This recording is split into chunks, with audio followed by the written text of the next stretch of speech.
Cleaning violation. Well, welcome back to the another episode of the HAF Hour. We got Mike Tompkins, most requested guest of all here. Super pumped, Mike. Thanks very much for coming on, man, and giving us your time here. Pretty shy, let me tell you. Well, we're going to get all the good stories out of you. All right, bring it on. Well, I guess you, the big thing, you grew up in Truro. Born here in Truro and started a journey in Truro. Yeah. Let's hear about it. Okay, well, I'm a mill boy, so I grew up out in Salter Avenue, and I was delivering papers. So I was doing like 120 of the Chronicle Heralds in the morning, and then I was doing about 80 Daily News in the afternoon. Quite a few papers in. So that kind of took me out. I didn't really pay attention to school much, so then school was kind of number two. And then I really liked, the little taste of money. Yeah. And, I did as much school as I could. I wasn't that great at reading, but I did get into the comic books pretty hard. And I was into collecting comics. And I had a whole bunch saved up for like when I got old. And then I was going to cash them in, but they're all the wrong ones. They're not superheroes. Oh, right. Yeah. So they're all like Richie Rich and Yeah. Uncle Scrooge. So I didn't really collect the right comic books. So anyways, there was a dream back then. And then I was doing a lot of video games, hard. Yeah. So I had the ADD. What kind of video games back? What was your favorite one? It was a lot of friends that had the Pac-Man patterns down, and I wasn't that. I was more of a Dig Dug. I had the patterns to Dig Dug down, and it was just super obscure stuff like Street Fighter 2. Yeah, and then a lot of Space Invaders, and it's just, they're so simple, but just when you're smashing it with your wrist and then going for hours, there's some stamina involved. Oh yeah, and then you take that into sports too, right? So I grew up out there, and I didn't know I was poor. I used to have girls like their parents would drop me off at the end of the street because I was kind of embarrassed. We just had a little tiny house, and everybody else had big houses, and I was just like, I didn't know that I was poor, but when you hit high school, you kind of see the difference. Yeah, just start growing up and understanding what money is, I guess. And it's just like, man, I gotta make some money. Yeah, I gotta start working because I'm gonna be poor, man. This isn't a good deal because I didn't. Everyone in the neighborhood was fucked. Like they're all like smoking hash when they're 11. Oh yeah. So I was just like, not starting off well. And then like we had a lot of really cool people in the neighborhood. Like there's one guy named Ray Burridge, and he made this one van called the Mule Train, and it was like 6-wheeled van. Yeah. And then there's another guy next door to him, Larry Bates. He had one called Short and Sassy. So it was a van chopped in half. So he took like 3 feet out of the middle of the van and then welded it all back together. So they had like crazy projects, but then they do like 400 cans of Pepsi. Holy shit. So there's like the balance of life. Yeah, with just dreams. Yeah. It was broken dreams. It was pretty cool. That whole neighborhood was interesting, but there's so many fucked up families and single moms, and just it was a pretty gnarly time of life because things are kind of traumatic all over the place. There's a lot of people just boozing it and off the rails, and I guess that's the only bad thing with poverty. I guess sometimes, like, it's funny because some people I knew that grew up like pretty poor, they always seem to have like a lot of fun, right? Because they're just like, well, they're free, exactly, kind of thing. Where like no rules. Yeah, exactly. Yeah, I guess that's exactly what I'm trying to say. Is it was just like you'd see some kids, you'd be like they had nothing, but also it was like they could do whatever they wanted whenever they want. So when you're a kid, you don't really understand that money. You're just like, that's awesome. Yeah. But then you kind of, it's a weird battle because a lot of your friends end up going to fancy schools.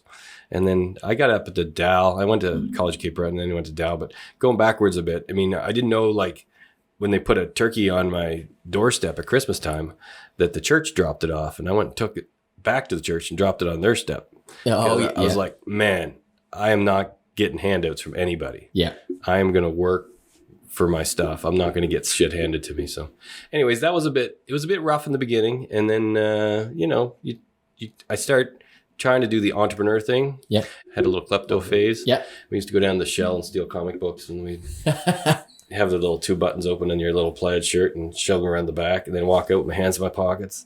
And then I had a good comic book collection going, right? Yeah. And then tons of comic books. And, then it became like I'd sell them, and then after Halloween I'd go out, like change my clothes and turn into something else, like toilet paper guy or inside out sweat guy Yeah. with a different mask or something. Yep. And I get like 3 laps of the neighborhood, and I take all the Halloween food and I'd save it for like 2 months and I'd sell it to the kids in the neighborhood. Oh, it's genius. Right. So that's where your entrepreneurial stuff started. It's just like started there. And then it kind of, when I got to like high school, I ended up working at First Gear Cycles, like a bike shop on Prince Street. Oh, cool. Yeah, yeah. And I ended up sharpening skates and stuff. And I was terrible at sharpening skates. Yeah. I used to just like grind the picks right off all the figure skates and stuff. I was like, I had no clue what I was doing. But Robert Joe was super nice. And he was like, he let me try. But I got really addicted to like holding the tools, like getting the really nice tools for things. Yeah, yeah. And then you get kind of I got into Italian bikes. And then the Bianchi is like my favorite. It's like, you know, how you guys have your gas or whatever, Husqvarna's, whatever. And then you get stuck on a brand and then you kind of go off in that direction. Oh, yeah. You kind of, I found like that was my thing. Is just kind of, I wanted like, you know, I had all campy, like the best stuff on my bike. And I mean, my bike was my wheels. So I went off on that stuff, got into the Park Tools and got really good at, you know, tweaking bikes, and then tried to crank them out as fast as I could, and then had them out the door. So I was like 11, 15 repairs a day, you know, for the boss. Yeah. I made it like a game, you know, tried to crank out as many as I could. So then I was kind of geeked out on that. And then it kind of goes away after a while because, you know, you go through a little phase and then you get into something else. Especially growing up. Yeah. So then I had, when I was like 19, 17, I got like booze. Yeah. And then we just kind of the silly juice. I kind of didn't have any breaks because I grew up like with my mom. Yeah. And then we just, I didn't have a dad around. Your dad wasn't a pitcher at all. Nah, he took off when I was like 9. He came in the room when he was like all bloody and stuff. And my mom broke it. You know, you can take a quart bottle and you can bounce them on the road. Yeah. My mom broke one over his head. Holy shit. Yeah. He came in my bedroom bleeding and he's like, I'm going away for a long time. I was like, all right, whatever. It's like, you know, you guys won't be fighting anymore. That'll be good. Yeah, exactly. So there's some trauma there, and then there's no rules. I'm with a single mom. My mom's trying her best to look after 2 boys. That's crazy. Yeah. And she's like, you know, holding it down. And then she made us go to church, made me be a Sunday school teacher, and I hated that. And I hated all those church people.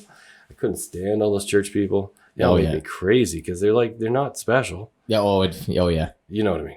I did paddle boats when I was like 17 down at Kiwanis Pond. We did a bunch of cool. And then I bought these paddle boats off of, you know, like back then before Marketplace. So you rented Kijiji. paddle boats? I bought them in from Moncton. Some guys that had some paddle boats for sale, whatever. So I bought 3 of them, and then I tried them. Then I bought a couple more from the company. Yeah. And they all came out of Quebec. They're Pelicans, and you know, Pelicans got the stand-ups, all that other stuff now. But so then I did that stuff. It was kind of a natural transition to get out of the bike shop. And I noticed that anybody that kind of got out of the system, you had to have a business. So you got to do something. You got to make some money. And if you're not going to go to school for it, you got to do something like an entrepreneurial kind of thing. So find some way to get some income going. Yeah. So it was like $8,000 a summer. I did that for a couple of years, and then I sold it to a guy. So it worked out pretty good. And then I went from that. I did an entrepreneur thing, and then it's good, Dave. Yeah. I swapped it out to the pizza place after that. Yeah. So I was like 22. I started a pizza place. You were 22 when you got Pizza Farm. Started, yeah. Yeah. You were the one that was what I wanted to ask you. You were the one who fully started the Pizza Farm. That's awesome. So that's your name. You ever seen everything. like Peninsula Farm yogurt? I'm not sure. There's a truck that drives around that says Peninsula Farm on the side of it, and I was like, that'd be cool for Pizza Farm. And then, so awesome. In the logo, we had a picture of a cow with his tail up in the air, and he's having a big shit, right? Yeah. So then we had T-shirts where it said the cows would bounce around having shits in the field, and the farmers would roll around and pick up the pies and chuck them in the van before they got cold. That's awesome. Yeah, that's incredible, actually, man. Well, it still kind of holds up. Yeah, that's incredible. But then we could take all the fucked up stuff that we kind of enjoyed. I mean, I wanted to make it kind of a weird place that people enjoyed coming to. Yeah. So I was into antique signs. There's a lot of cash rolling in back then. Everybody thought I was a drug dealer, and it's just like, man, I make more money than a drug dealer selling pizza. Yeah. It's like 1,000. You do 1,000 pizzas a week. And it's like $15,000, $20,000. That's crazy, yeah. Yeah, so it's like, it was good money, but man, it just beats the crap out of you because you work all the time. Yeah. and there's no rest. I was gonna say that's how you know a pizza shop's good. Actually, when you go in there and the owner's behind there working himself, you know you're about to get a good pie. Yeah, it's true. He's got bills to pay and stuff. Yeah. Stuff to pay for. So it's just like that routine just kind of beats you up. You feel like a McDonald's manager. You're not. Oh, really, definitely, man. You're not getting smarter. After 10 years of that, you're just kind of like, I was burned out at the end, and CRA got me, and then I owed $100,000 when I was 30. Oh shit! So Yeah, that stunk. yeah. That was awful. But there's a lot of good things in between that you can't Not replaceable. You can't measure with money or, I wouldn't change a thing. I had a lot of fun. You're freaking right, man. A lot of the friends we all went on lots of trips. We went to we'd be like Thursday night, had a good Thursday night, and then there's some people who are working for the next couple of days. So say, let's go to US Open in Vermont tomorrow. No way. Yeah. So we bust out at like 10 at night. We'd be there at 9 the next morning in Vermont at the US Open with the cameras shooting the boys on the pipe. Oh, just sounds like a fucking dream, dude. Yeah. Just like be right on the pipe. So then we found the trick at the US Open. If you buy all brand new Burton clothes the week before, and then you go to all the after parties, you got all the brand new stuff on, they think you're sponsored. Oh, so no we went way. to Farside. Yeah. Farside was playing, and that was like really good. So you just get right in front row, and just everybody's like, yep, go ahead. And just, we had down to science. Yeah. And then I get into the filming because I said, man, why don't we really film? Yeah. Because I said we were filming, and then we just, we milked it. I got a 16 mil camera, and then we said we're working on a video, and they said, oh yeah, sure. Nowadays, imagine trying that. Oh, I know. Nobody will believe you. Yeah. So when you had the pizza farm, you weren't filming yet? Or that's what kind of like started it all? 1999. Yeah. I started the pizza place. I think it was like 96. Yeah. Till ended high school 89. So like 2000, I ended the pizzas. Yeah. Like 2001. So like about 1995, 96, I got into a bunch of my friends. Like I was a DJ before that, right? That's what, actually not before we even move on there. I was just talking to, just because we're on the subject, I actually messaged Ryan Ferris this morning. No way. And because I have Ryan on Facebook, and right after I talked to you a couple weeks ago and asked if you'd be down to do this, I saw you comment on one of his posts, and I was like, oh no fucking way, he knows Mike. So I messaged him as far as like, hey Ryan, like anything I should know, and he said, he mentioned you were a DJ or whatever, but he said, because he said you used to DJ down at, one sec, I had to write the name next to where did I, maybe I didn't even write it. Maybe I didn't write it down from the thing. We did a little bit the Yard, but then Checkers Lounge. The Yard or something. He said it was like 35-cent pints or something like that. Yeah, it was messy. Yeah, and he also told me to ask you about the bets, the outstanding bets you guys used to have going at the pizza farm of like drinking the bottom of the hot pepper jar, and like who could eat an 18-inch pizza with. Yeah, we did a spice ball thing too. Like there's a bunch of it. A lot of those guys remember this stuff. I barely remember it because I'd throw down $50 on the table. It's like anybody will eat this spice ball. And we just take straight cayenne pepper and you just keep mixing enough water with it. Yeah. Until it becomes, the more cayenne, the crazier it gets. Oh yeah, cayenne's crazy if you eat enough. Yeah. Excuse me. Hot as can be. Oh yeah. So then if a couple of guys, then we just like, if you had a phone now and you filmed that stuff, you could do like an episode on just that. Oh, it'd be think about if you had a phone back then, like what people go viral and stuff for nowadays, like what you possibly could have went for fun. Oh, that's what I mean. Like, oh man, we used to do dough ball fights, and then it's just a lot of stuff. It was just I got to extend being a kid. Yeah, that's awesome. Fun. That's what I feel like with the skate shop all the time. Obviously, there's some serious work comes with it, but half the time I'm like front with the camera, getting kids to do stuff on their bikes and stuff. And they go by or something, just having a blast, right? Yeah, and the thing is the great thing with all this stuff is like you get a goal and you get that trick. And you're off to the next one. And you know how much similar that is to photography? You get that photo and you're off to the next one. Yeah. And it's like, it's a lot different. Right, It's like you wipe out a lot. You suck a lot. But then when you get it, you're so pumped. Nobody else can tell you. World. Yeah. Nobody else can tell you. Like how and if you haven't exed, you just don't even know. You're right. It's crazy. And there's so many kids who are just fighting for tricks or like working on, they're trying to work towards this and that. And young Corey Bowles, when he's like 15, hanging out. He was a skater, was he? Him and Shane, Shane Galt. Shane worked at my place for a long time, and Shane was like my right-hand guy for a long time. We used to have this little cow car full of cow spots. And Shane was like, we used to take it in rallies and stuff. And we had ended up being the garbage car. It was a little Honda Civic wagon. That's sick. We just beat the shit out of it and had fun. But there used to be a dump up the top of Yonge Street, and Shane and I would go up there with dump runs of all the pizza crap, right? Oh yeah. Run over all the seagulls and stuff. Yeah. That's some fun. Yeah. But like, I guess to just tie back into the filming. So like you were saying you started Pizza Farm in 1996 and 1999? No, 89. Or 89, sorry. No, Yeah, it's all good. 89, we started the shop, but then we were up in the Esplanade, and Ken Eisner was nice enough to give me a spot being a young guy. Yeah. And then ended up, I had a whole bunch of antique signs, and then we tried frozen yogurt. I tried donaires. I thought you could be everything. Yeah. But then after a while, I just found out pizza is like the only thing I'm good at. So I better stick to one thing. Yeah. And it was paying the bills. That's awesome. Yeah, and we just kept cranking it out. And people phone up, and even when you see their number on the phone, you go, okay, they want a large pepperoni and try to blow their mind to be there in 9 minutes at their house. Oh, that's awesome. So we just be all doing stuff like that. And then I got the cool number. I was happy to get all the 4444 and all that kind of stuff. I was just trying to, everything was like sort of like skating, sort of like doing, just trying to make things interesting. Exactly. Yeah. We just kept trying to make, all the time. We did green pizza for St. Patrick's Day. Oh yeah. And so many people called in for refunds. Oh man, it was brutal. Didn't turn out very good. Oh, they're so pissed. Yeah. There's like probably 25 refunds that day. Oh shit. Because when you take green food coloring and you put it in the pizza, you bite into it, it's green. Outside turns brown. It looks like mold. Oh, yeah. So there's all kinds of Valentine's Day was great. Yeah. Because like you get the heart pizza, bunch of pepperoni. That's pretty easy. But yeah, the St. Patrick's Day green.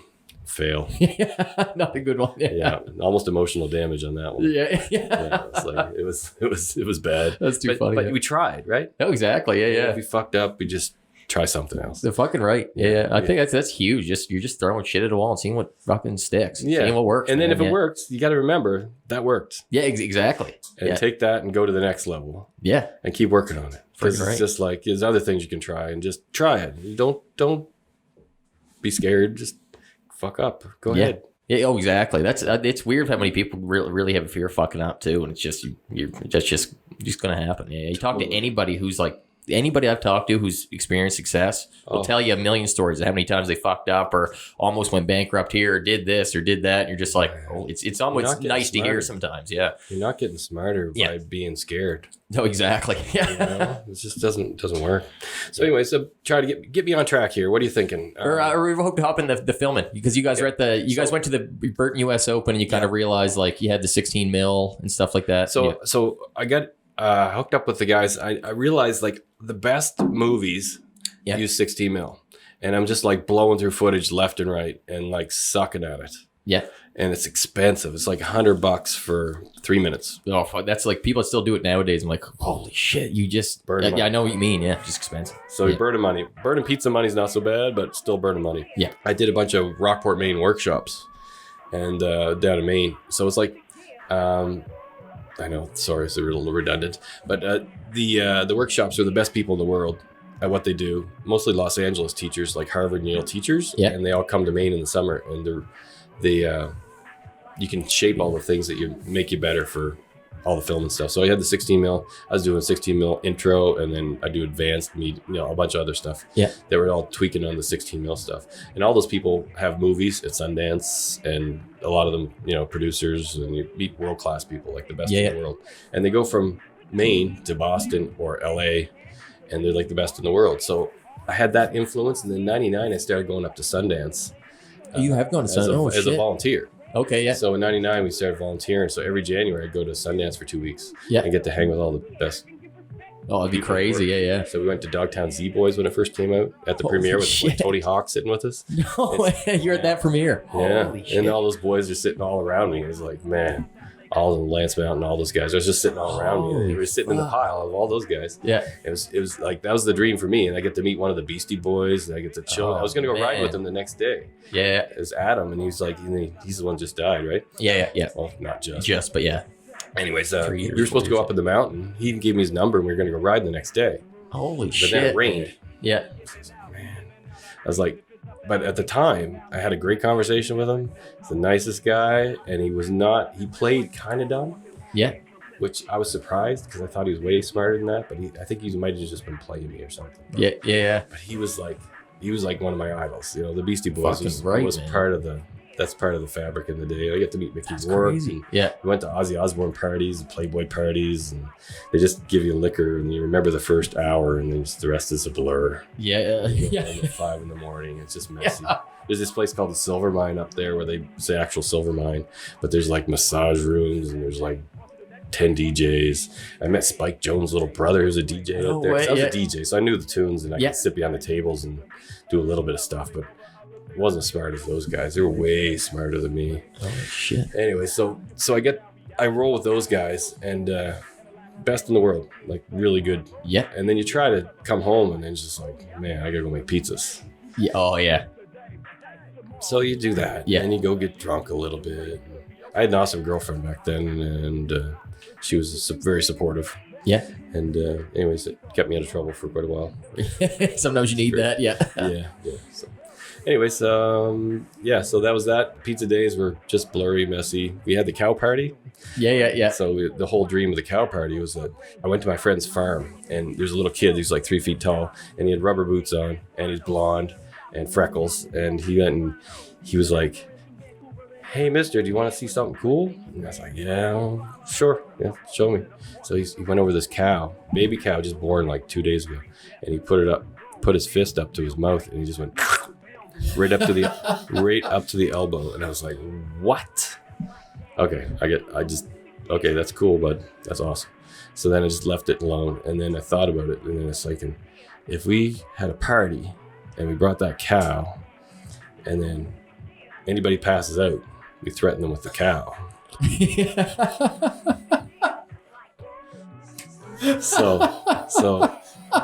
So nobody's gonna pass out at our party. Fuck no. Yeah. And we can roll camera at the whole time, like make an East Coast video. Yeah. So we get 20 of the best skaters, bikers, snowboarders in Atlantic Canada back in the day. And the flippers, the guys there's probably 4 or 5 guys who could flip on bikes, on snowboards too. And then the whole crew, a lot of pretty girls, and it's pretty fun, and then lots of beer. So we had 2 sponsors. We had Moosehead, we had Keith, and then we bought about another $400 worth of beer and put it in the back of the bus. I'm sure that's... Or Moosehead and Keith both sponsored you guys at that time? Well, I knew the rep for Moosehead. Oh, that's awesome, yeah. And then the other Keith one, I was just saying, well, we're doing this thing, and they donated, they donate sponsorship 10, in my mind. Yeah. 10 cases each or something, they just don't really. That's awesome, yeah. So then I remember Brian used to have Moosehead tickets, and he just give out tickets all the time to his buddies. Yeah. So just go to the liquor store and give them tickets. So anyways, we bought a bunch, as much as we could afford, and we had about a 4 foot by 4 foot by 4 foot brick in the back, of the bus. And then we had this cow. We went over to my buddy's farm, and we picked up this cow. We threw it in the back of the. I think I was driving we had a wagon, so we put him in the back seat of the wagon. But we had to go get diapers at Shoppers Drug Mart. So we got some diapers so we wouldn't shit all over the place. And then then we had to designate someone to do the diaper changes on the cow because we didn't want them shitting all over the place, right? So it was a lot of stuff, and then you end up being like, it wasn't as fun as I thought it was going to be because there's so much going on. We had a list of stuff we were going to do. We are going to do like, we started at the paintball out in Old Barns, and then we went from paintball. We would go to the mud flats out in DeBert, and then we go from the DeBert mud flats. From there to Drysdale Falls, Tatamagouche. We tried to think of all the best things in this area, tried to make best use of it, locations wise. And so we started doing all that. And our bus driver is named Stan's Bus Lines or whatever it is. And he quit like 2 hours into it because we were all holy shit, yeah. We were all drunk as fuck. And the beer was almost gone after 2 hours. Holy fuck. But I think some people were stealing it too. But we ended up making the Army guys that owned the paintball. They made a deal with us because there's so many pretty girls with us that they'd want to come with us. But the thing is, you put skater guys and Army guys together. Oh my God, they were all wanting to kill each other. Yeah, pretty much. They're fight. Yeah, pretty much. So, anyways, the Army guys talked their way into it because they said they give us a smoking deal on paint if we let them come with us. Yeah. So anyway, so they came out to the beach and they got about 2:00, the bus driver quit anyway. So I fired him a couple more hundreds, and he still he said, man, I'm done. So we were like over by Tatamgouche. We were still supposed to go to the beach. We were supposed to do a bunch of things after that. There's a list of like 9 or 10 things we were going to do that were going to be epic, make it the best day ever. Yeah. But the bus driver quit. The guys are pissing out the front windows and they're doing cartwheels down the middle of the highway naked. Yeah. Old Richie. That's awesome. Yeah, it was pretty fun. But just, that kind of stuff, trying to make video footage that was interesting. And then, 5 years later, Jackass came out. That's good. So you guys were that is when I first had heard your name. That is what. Well, like I just had heard how influential you were on the skate snow scene. But even I remember Mitch was telling me he was like he filmed like a Jackass before Jackass. You have no idea. And I was but there's also whiskey. There's like we used to when pro skates get these videos in. Yeah, they'd be like underground, like black market kind of stuff. You couldn't buy them anywhere. When the new videos came out, man, it was the best because it was like we worshipped those videos for a whole month. Yeah, our whole crew. Right. So you get all our skaters, bikers, skateboarders, and that's all we did. We drank, we watched those movies, and then we go to the bar. Yeah.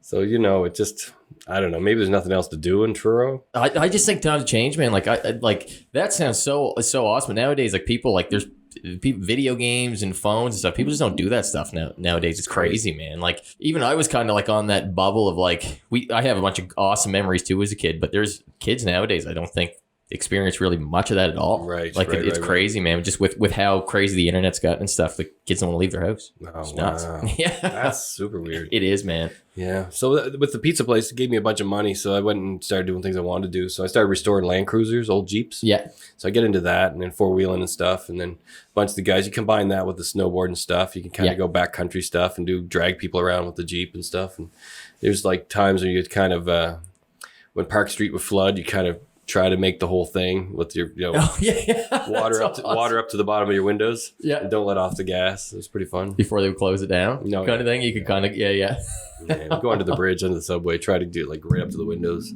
Then you try to make a wake. Yeah, and just try to keep moving. But if you let off the gas 1 second, your engine's like you're in the dealer. Yeah, pretty much. So.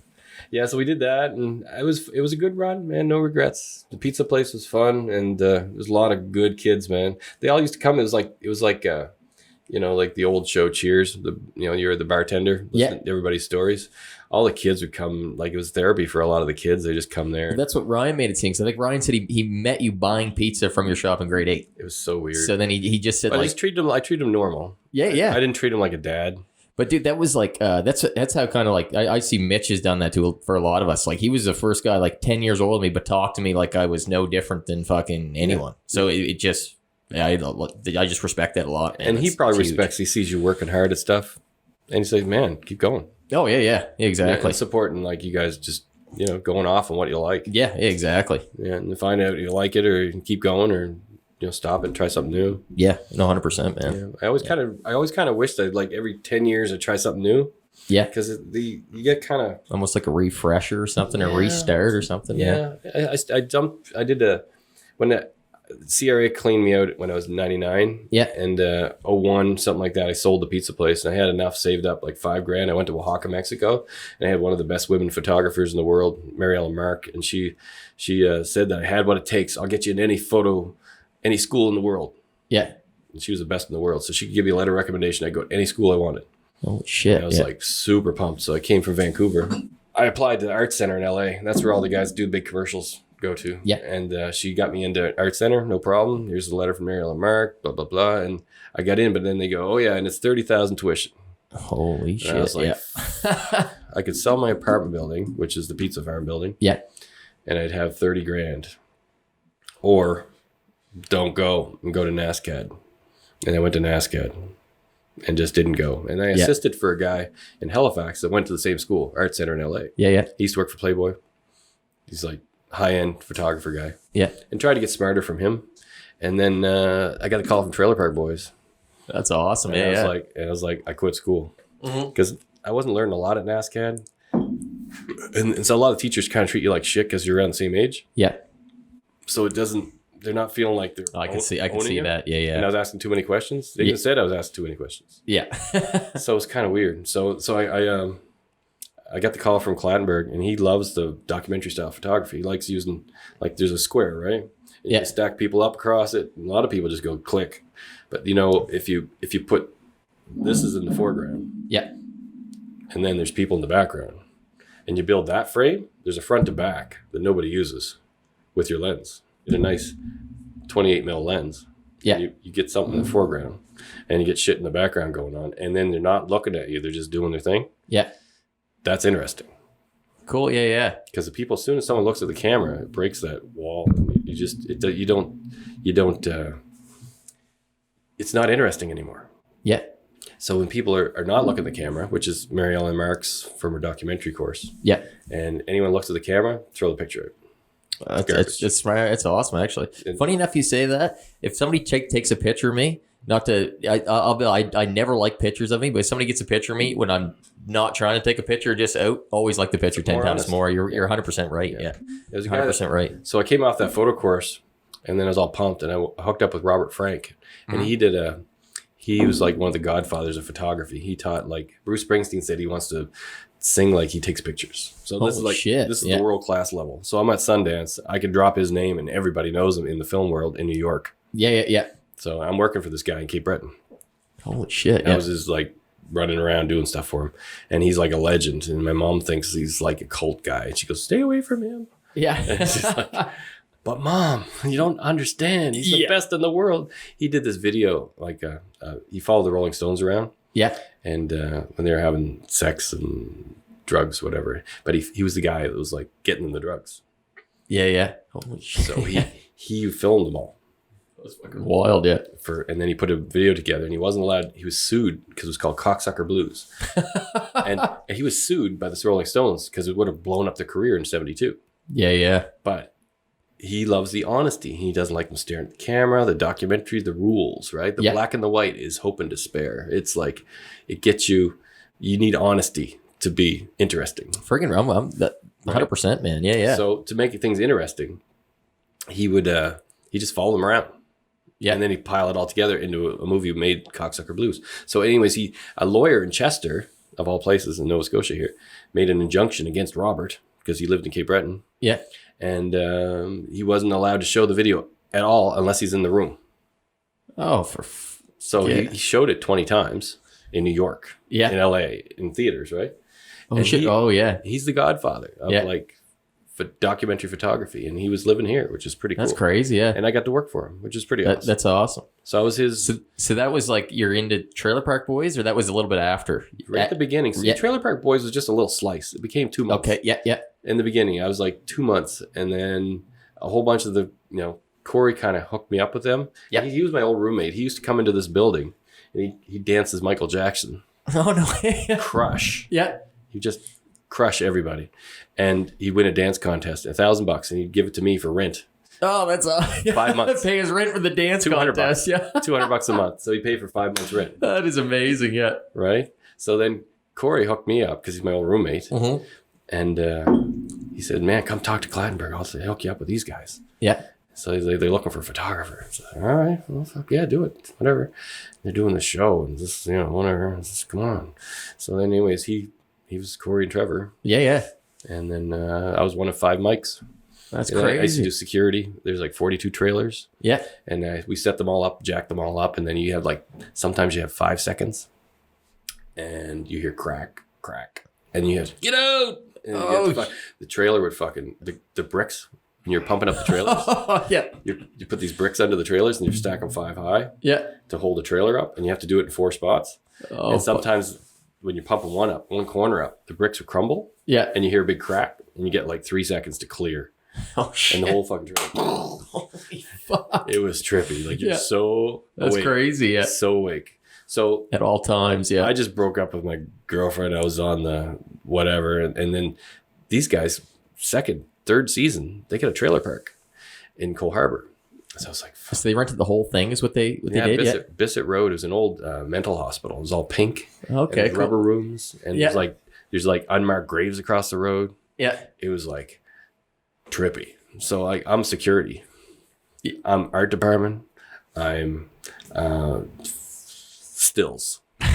Yes. You're doing all kinds of things then, yeah. Everything. So I get three paychecks. And then they bought me a photo kit.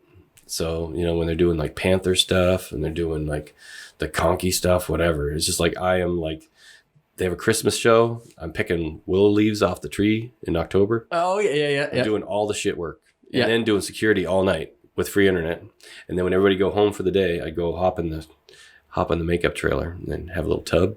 Oh, yeah. Freaking And then right. go in the craft trailer and eat cereal or something to Yeah. keep going. Yeah. And take my cat with me. And I was like, the foggy nights are dirty because like there's people walk around trying to light the place on fire, right? Oh, fuck. Yeah. It's pretty trippy. That's crazy.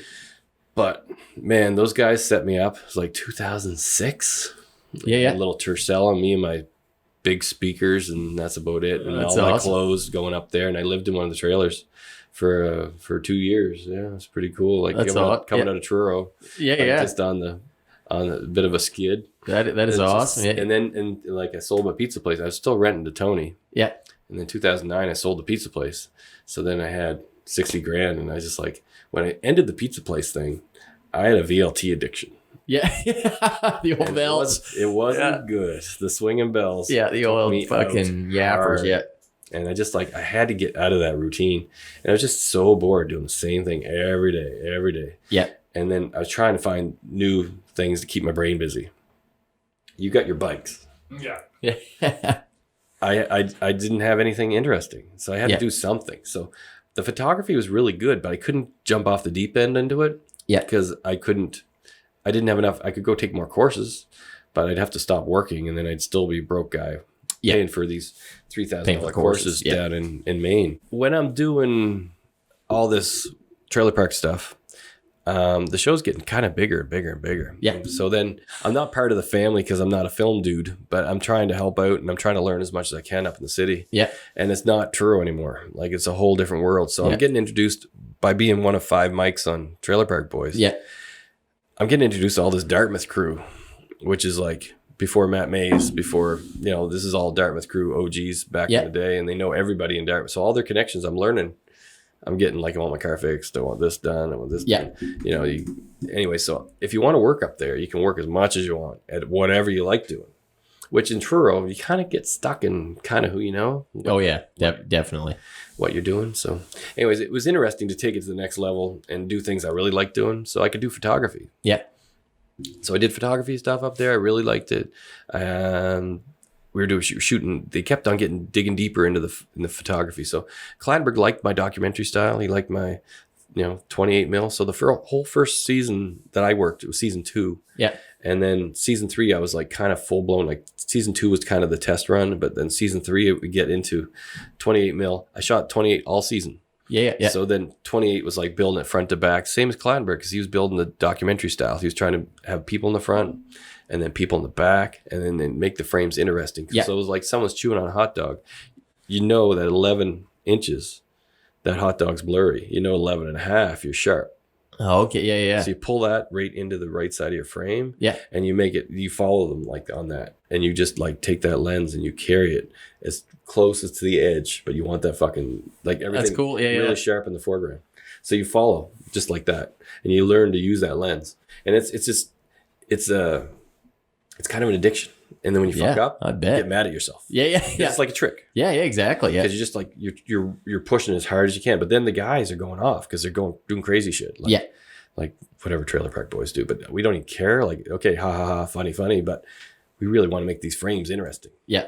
So we're kind of working it. So I kind of got addicted to that and building the frames and making them interesting. So in the beginning of days, it was all about trying to get nice stills for the guys, and I got them. They even gave me a business card that said stills photographer for Trailer Park. No, it's awesome. Yeah. So I was so stoked to be like, okay, I'm in now. Yeah. Fucking right. Part of the family. Yeah. Part of the crew. Yeah. So I felt really good.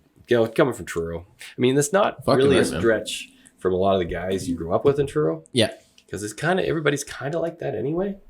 Yeah. Oh, But 100%. But it's not on TV. Yeah. And they're broke and they're kind of improvising. And Yeah. I used to say to Clattenburg quite a bit, all kinds of things. I said, man, that'd be better if like Ricky's shaving with whipped cream. Don't like, and then he eats it right after. Yeah. Yeah. And then Exactly. it's like, he goes, fuck yeah. And then the thing is, if I got on movies after that and I thought I could talk to the director the same way, Yeah. no. No. I got in trouble. Yeah. Because Clattenburg was so nice to me, man. That's awesome. He gave me so many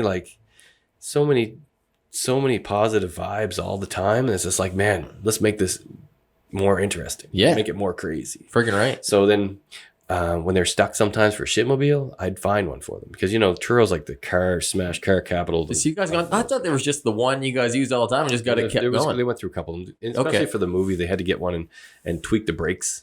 Okay, and make it for stunts. Yeah. They had to be able to make it go sideways and roll on 2 tires and pump the brakes. Oh shit! So There's a whole bunch of stunt stuff, and they blow the brake lines on purpose, and then they put new ones into it, and then they're like high end whatever. Yeah, it was interesting to hear them tweak it like the stunt guys in Toronto. They just beat the shit out of it trying to break it. And then they put another higher level of brake lines and this and that just to see if they can max it out for when it does jumps and hits things and for the movie, right? Yeah, exactly. So the movie took things to another level. We had Ivan Reitman down. Yeah. And he's like a legend, and he's jumping on our wagon. Who's he? Sorry, yeah. He did Meatballs and he did Ghostbusters. Shit! He was in the Animal House. And, yeah. So he's done some big name movies. He's Montreal. Yeah. Oh, cool. But he's also L.A. So yeah. So he was like the godfather of comedy, but then he wanted to use hot girls in the show and stuff. Yeah. And Clattenburg was like, "We got girls, but they don't have to be hot." Yeah. So they kind of didn't get along that great, and it was just like, it would have been nice in a Hollywood world to keep them going with it, but it wasn't what Clattenburg wanted. Clattenburg wanted things to be more original. And I think that worked for that's what I love about Trailer Park Boys. It's like it's that it's not that LA budget thing. It's just it's an interesting. Yeah, I grew up loving it. So yeah, it's huge to me. But I get the thing is I got props for. I found them Randy's pants on eBay. Oh no! the yellow polyester. Yeah. 38.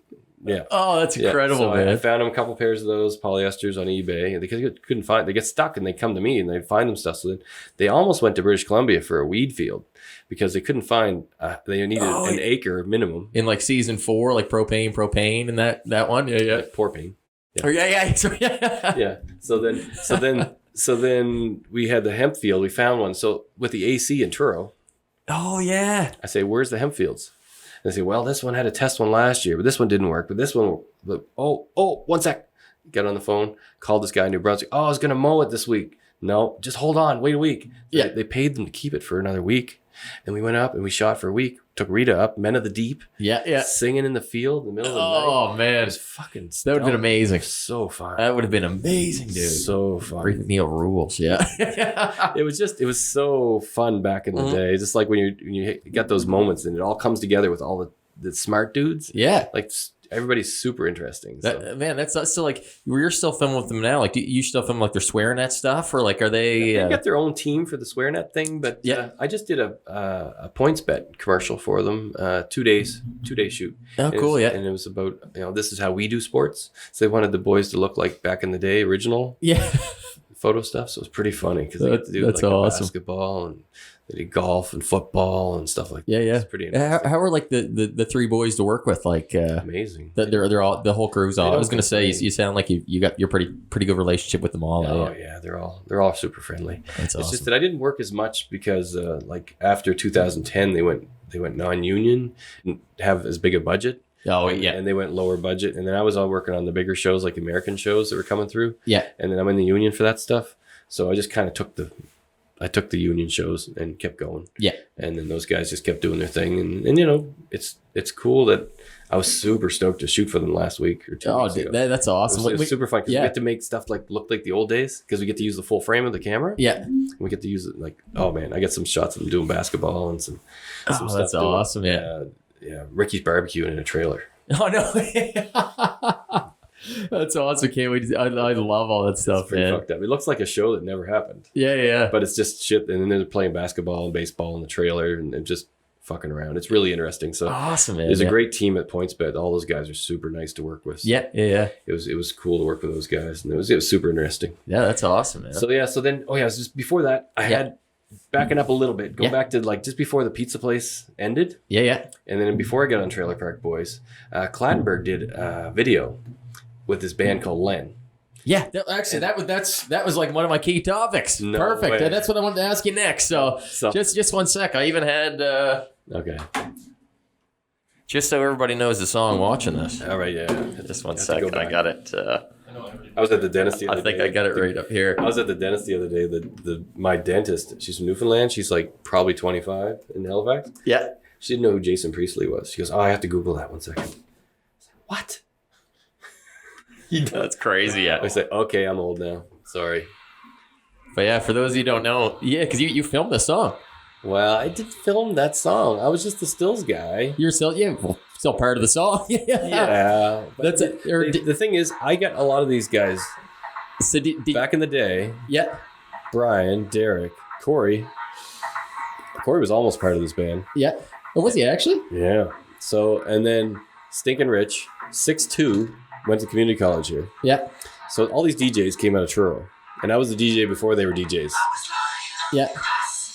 So I just wanted to play it so that people know what song. Everybody knows this song. Yeah. But yeah, dude, I'm So Mark's dream, Mark is the lead guy. yeah. His dream was to have a one-hit wonder. Oh, his dream came true. Oh. That's incredible. Where's he from? That's me right there.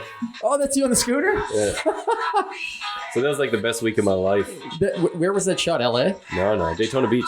Oh, complete opposite break. side here. But yeah, dude. So spring break, the first day, I can't, don't quote me on this, but the first day, I think we had to find, I think we did scooters the first day. Yeah. That makes sense because it's like, yeah, we're kind of working up to it. Yeah. So then we had to do jet skis for a full day. Then we had to do go-karts for a full day. Yeah. And I used to own a go-kart track. Oh, that's awesome. So then seriously, yeah.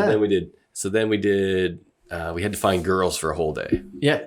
And then like the fifth day, we're just like, you know, we do when we do each of the things, we just keep it rolling. And then they take chunks of it all and make a video. Yeah. So it's just all have fun for a whole week. And it's like the best week of my life, man. These guys that I paid for at the pizza place. Yeah. Like Derek, he's a skater. And then Corey was a skater. And like Brian, not so much of a skater, but he's the brains in the DJ department. And so you get Brian and Derek, and they're just like family. And we all know each other, and we just know that, you know, we get their back no matter what. Yeah. And they just said, man, send him tickets. So they sent me a ticket for that. And they sent me one for Sun Peaks for another video they did after this. Oh, that's awesome. Yeah. It's really fun. I bet, man. No regrets. So anyways, it was a big week. Florida, just the best of everything. But, you know, a bunch of drinking and this and that. And I don't want to drink forever. Oh, yeah, exactly. Because, you know, nothing's getting done. Nope. And you're not making any money. Nope. So drinking it away. So, yeah. So I kind of, you know, after the pizza place, after Trailer Park Boys, all that stuff, I just, I got into the real estate stuff. I bought a house in Halifax, made $100,000. And then I had a choice. Like, what do I do with this $100,000? Because I had a gambling. How did you make the $100,000? I bought a shitty house, North End. Yeah. 130, and then fixed it up.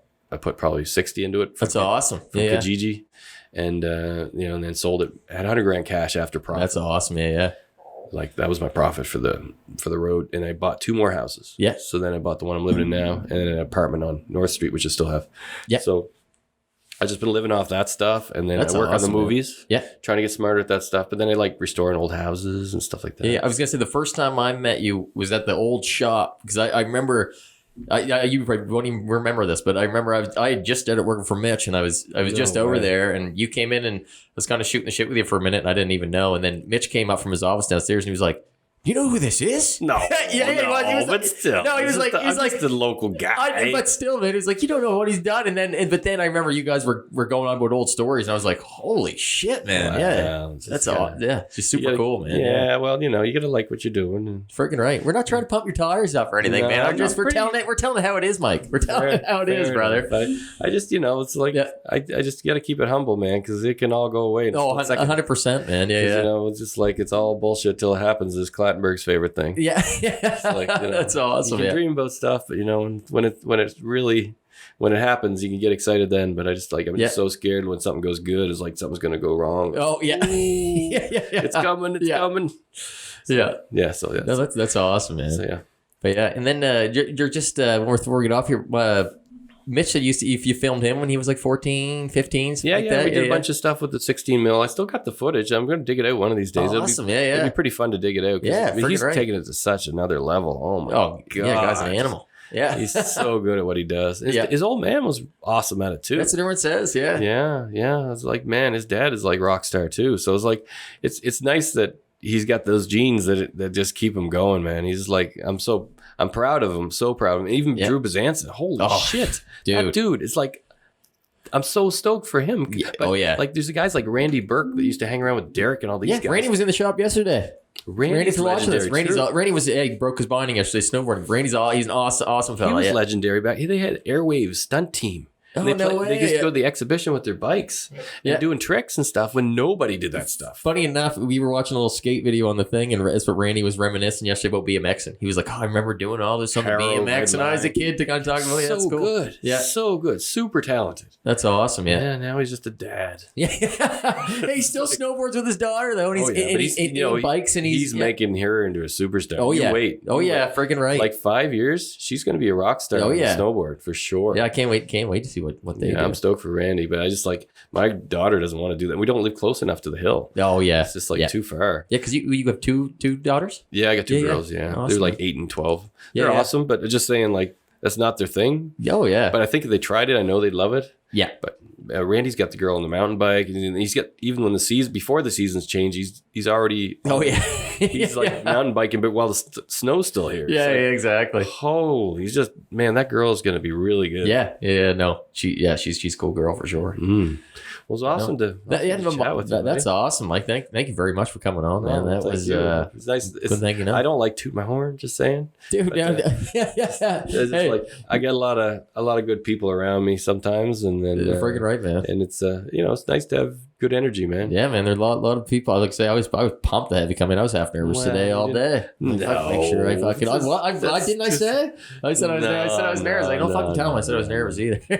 I'm pretty shy in a lot of stuff. I was like I'm so behind the scenes, man. I always try to like the people I work with. I want them to kick ass. But still, like I think I'm support. But like where you've done it so long too, I think like I have a big theory on pro athletes and fans on how they differ, but like even when you say you're like behind the scenes in Trailer Park Boys, still or besides in the music video or anything, like people that don't know anything about that still love hearing about the little like whether it's little or big or anything, people love hearing about that, right? But I appreciate that. You appreciate it. Yeah, man, this is I think it turned out awesome. We had an awesome chat. Thanks for your time, man. Yeah. Awesome, man. Well, thanks for coming on, and thanks for everyone watching. Have a good night.